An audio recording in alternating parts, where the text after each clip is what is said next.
Buni sirini aksariyat yoshlarimiz, do'stlarimiz bilishgan deydi. Hozirgi kunda allaqachon yo'qotishga ulgurgan sog'liqlarini joyida tiklab turgan bo'lishardi. Do'stlar, qo'limdagi oddiy xurmo. Lekin juda ham katta siri sinovati bor. Sizlarga buni hech kim aytmagan, lekin o'zim ochib beraman. Qaranglar. Tana va ruhni tozalovchi meva hisoblanadi. Asosiy siri mevasida.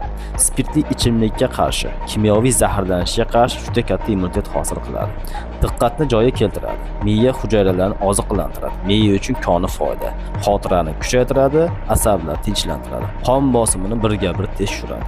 Yurak mushaklarida kislorod almashinuvini yaxshilaydi. Jigarda yig'ilgan og'ir metallar, dori qoldiqlari va toksinlarni elib chiqarishda juda katta yordamchi do'stlar.